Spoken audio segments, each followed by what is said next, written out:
Assalamualaikum warahmatullahi wabarakatuh.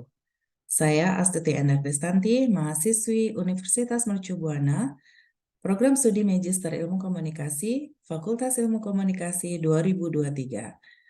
Saya akan mempresentasikan tentang media dan identitas dengan topik sebagai berikut. Etnis, ideologi, dan media. Dimulai dengan etnis, terdapat 3 hal utama mengenai keberagaman suku bangsa atau etnis. Yang pertama, seperti halnya gender, mengklasifikasikan etnis dan kebangsaan merupakan cara yang umum dalam menjelaskan identitas diri maupun orang lain. Misalnya, saya orang Indonesia, saya orang Asia, dan lain sebagainya. Dunia ini terbagi dalam beberapa kelompok etnis dan budaya yang tersebar dalam keberagaman, di mana di dalamnya terdapat perbedaan kekuatan dan kesejahteraan yang seringkali memunculkan konflik. Media memiliki peranan penting dalam memberikan konstruksi-konstruksi, gambaran-gambaran juga presentasi wacana.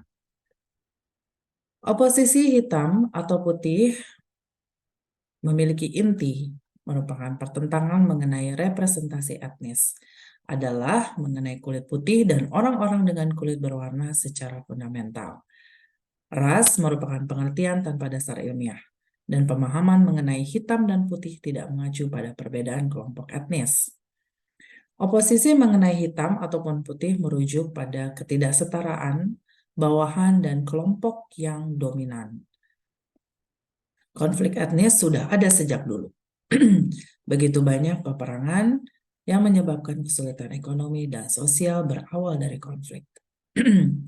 Oposisi kaum putih atau hitam dapat dilihat dari berbagai cara, berdasarkan asal-muasalnya, seperti bangsa berkulit putih adalah bangsa-bangsa berkulit putih yang berasal dari Eropa dan berasal dari negara-negara Barat. Sedangkan hitam merupakan orang dengan kulit berwarna, bangsa-bangsa non-Eropa dan berasal dari non-Barat. Sejarah dunia Barat dan kaum selebihnya. Dalam hubungan sejarah antara Eropa dan bagian dunia lainnya terdiri dari elemen-elemen yang mewakili dominasi para penduduk Eropa yang menindas kebudayaan-kebudayaan negara lain. Di antaranya adalah eksplorasi dan penemuan, pemusnahan, kolonisasi, kolonialisme, eksploitasi. Motif utama dari suatu kolonisasi adalah pengeksploitasian sumber-sumber alam dari daerah jajahan, dan penduduknya dijadikan buruh dan membuka pasar untuk pasar penjualan hasil-hasil dari Eropa. Daerah-daerah jajahan merupakan sumber yang besar terhadap kesejahteraan Eropa. Negara-negara ini akan dieksploitasi sumber-sumber alamnya, contohnya hasil pertambangan dan agrikultura. Para penduduk yang dijadikan sumber buruh dan pasar pemasaran barang-barang Eropa. Hubungan antara negara-negara mayoritas dan minoritas diantaranya, pertama, penggunaan United Kingdom dengan menghubungkan kerajaan dengan pemahaman Commonwealth, di mana diartikan sebagai kesejahteraan dikuasai oleh seluruh bangsa. Segala ide dijelaskan dengan pengertian berbagi, kesetaraan, dan persamaan minat, di mana pada kenyataannya untuk mencapai kesejahteraan United Kingdom dibandingkan negara-negara Commonwealth lainnya. Kedua, keuntungan dari eksploitasi kerajaan telah menjadi hal yang biasa di dalam menghasilkan teh dan kopi. Hal ini terlihat dari kebudayaan minum teh dianggap sebagai kebiasaan orang-orang Inggris, dan kopi telah menjadi trademark bagi bangsa-bangsa Eropa yang dikenal dengan kebudayaan kafenya. Poin berikutnya adalah imperialisme yang memiliki definisi politik untuk menguasai dengan paksaan seluruh dunia untuk kepentingan diri sendiri yang dibentuk sebagai imperiumnya. Menguasai di sini tidak perlu berarti merebut dengan kekuatan senjata, tapi dapat dijalankan dengan kekuatan ekonomi, kultur, agama, dan ideologi asalkan dengan paksaan. Di luar perkembangan kolonialisme yang tumbuh di kerajaan-kerajaan di Eropa yang didominasi oleh Belanda, Perancis, Jerman, dan Inggris, diikuti oleh neokolonial Amerika. Imperialisme budaya yang merujuk pada kelanjutan suatu kekuasaan melalui kendali dan penyebaran hasil-hasil budaya yang secara luas terjadi melalui media. Integrasi. Integrasi dan asimilasi diartikan sebagai penyerapan atau penggabungan dari beberapa kelompok etnik atau kelompok-kelompok minoritas menjadi kebudayaan yang dominan atau berkoloni yang merujuk pada perbedaan di mana suatu bahasa dan kebudayaan dari suatu kelompok yang dominan diadaptasi. Postkolonialisme.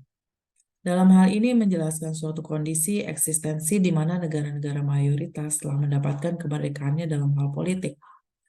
Dalam suatu iklan kampanye tentang Drop the Debt, merupakan suatu contoh yang tepat bagaimana media mampu menjadi agen perubahan sosial secara positif.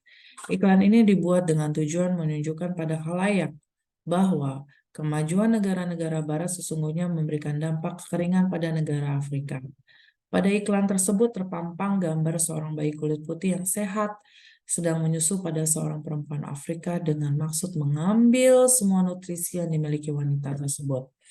Hal ini dijadikan salah satu bagian dari kampanye global dengan tujuan untuk memberikan tekanan pada pemerintah untuk merubah kebijakan-kebijakan asing, juga sekaligus pada Bank Dunia dan Pendanaan Moneter Internasional untuk memberikan bantuan dana kepada negara-negara miskin.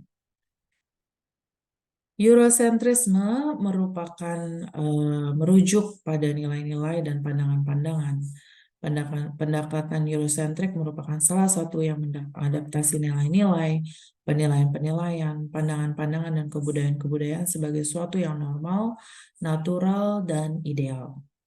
Inti dari oposisi telah bergeser kepada kaum kulit putih Australia. Populasi didominasi oleh orang-orang Eropa mulai menurun.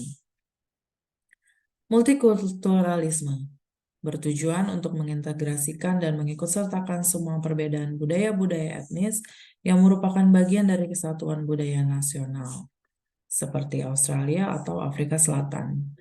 Tendensi dominan mengenai hubungan orang-orang berkulit putih dengan orang berkulit warna adalah adanya pengharapan orang-orang kulit warna akan mengambil nilai-nilai orang kulit putih. Meskipun demikian, beberapa kelompok menolak pilihan-pilihan tersebut. Mereka tetap mempertahankan identitas kebudayaan mereka. Proses mempertahankan hal ini terjadi dari adanya dorongan ketika kelompok imigran berusaha menjaga integrasi dari adanya diskriminasi ras dari populasi yang ada. Poin berikutnya adalah orientalisme. Merupakan istilah yang merujuk pada peniruan atau penggambaran unsur-unsur budaya timur di barat oleh para penulis, desainer, dan seniman. Menurut Edward Said, orientalisme dalam praktik adalah proses pemberadaban yang sekurang-kurangnya hadir melalui bahasa.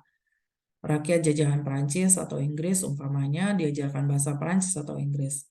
Sebab kedua bangsa itu mengaku diri sebagai tuan yang membawa misi suci yang memberadabkan timur yang dianggap masih barbar. Para orientalis menulis dalam jurnal-jurnal akademis atau di lingkungan universitas. Karena itu seringkali gagasan-gagasan dari mereka diterima secara begitu saja sebagai sesuatu yang ilmiah atau bahkan berlaku universal. Stereotip merupakan kependekan dari menggambarkan karakter. Meskipun melibatkan kebenaran tentang kenyataan realitas tentang kehidupan orang-orang yang dijabarkan oleh Dide 93, hal ini dibatasi karena 1. Pengembangan karakteristik-karakteristik yang umum. 2. Bahwa karakteristik-karakteristik merupakan bagian dari esensi alamiah dari orang-orang tersebut, terhubung lebih baik dibandingkan oleh realita-realita sosial. 3. Di berbagai stereotip digunakan oleh kelompok-kelompok dominan untuk menjelaskan grup-grup di bawahnya. Melihat kembali, misalnya pada film-film, komik-komik, dan tulisan-tulisan yang populer pada abad 20, ditemukan bahwa kulit putih merepresentasikan kebudayaan-kebudayaan bangsa lain dan orang-orang yang didominasi oleh stereotip. Yang bisa terlihat seperti beberapa hal muncul dalam film The Mummy ataupun Indiana Jones. Dan dari film ini menggambarkan sejarah rasis yang tergambarkan dengan jelas pada abad 20-an. Representasi stereotip saat ini menjadi sebuah tantangan, perubahan, dan berkembang beberapa tahun belakangan. Terkadang ini memunculkan isu-isu baru. Contohnya saja penyanyi rap berkulit hitam, maskulinitas yang kuat menunjukkan panutan, namun kualitas yang bersifat positif terlihat sulit dilihat dari hubungannya dengan seksisme, kriminalitas, dan pelanggaran. Matthew Henry, seorang kritikus kebudayaan, menyampaikan kritiknya tentang gambaran-gambaran media mengenai maskulinitas kulit hitam. Beliau menjelaskan beberapa hal penting bahwa ras, kelas, dan gender merupakan hal yang tidak dapat dipisahkan dari sebuah identitas dan menyatakan bahwa laki-laki kulit berwarna dipengaruhi oleh kekuatan dinamis yang mengarahkan setiap posisi-posisi ini. Menurut Henry, sebagai kaum berkulit hitam dengan sosial ras dan hierarki politis, mereka tidak memiliki kekuatan juga keuntungan. Sedangkan laki-laki dengan struktur kekuatan, mereka memiliki keduanya. Kesimpulan dari penjabaran di atas bahwa salah satu warisan kolonial yang ikut diadopsi adalah sifat rasis bangsa Barat yang mengarah pada perlakuan diskriminasi berdasarkan dikotomi kulit hitam dan kulit putih.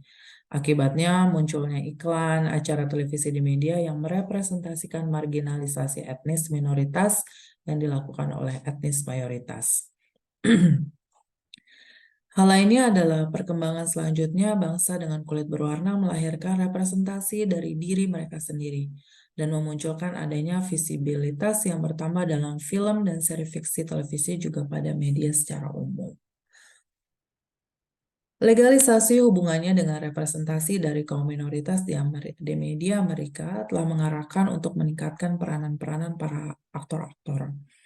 Hal ini dapat terlihat dari munculnya para aktor seperti Eddie Murphy, Denzel Washington, Will Smith, dan Halle Berry yang berkulit hitam.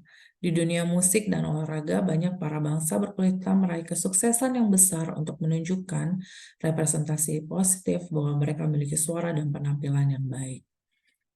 Banyak juga bangsa berkulit warna, penulis-penulis dan director dari Asia telah menghasilkan film-film sukses di Amerika seperti Spike Lee, Ang Lee, dan M. Night Shyamalan.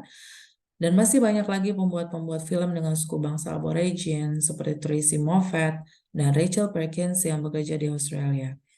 Sebuah tradisi dari bangsa kulit hitam dari British juga telah berkembang pesat. Kita juga harus mengingat bahwa tentunya industri film terbesar di dunia adalah dunia sinema India yang dikenal dengan rumah produksi Bollywood. Demikianlah para aktor-aktor dan aktris dari kulit berwarna menunjukkan sebagai cara untuk menunjukkan bahwa mereka juga mampu, mereka juga memiliki kemampuan untuk menjadi seseorang dengan kapasitas yang baik. Peristiwa-peristiwa ini menunjukkan pergerakan kemajuan bahwa bangsa-bangsa dengan kulit berwarna telah mengambil peran seiring perkembangan media dan mampu tampil dengan percaya diri di berbagai media. Demikianlah presentasi saya hari ini tentang media dan identitas. Terima kasih, semoga presentasi ini bisa menjadikan manfaat untuk semua. Terima kasih. Assalamualaikum warahmatullahi wabarakatuh.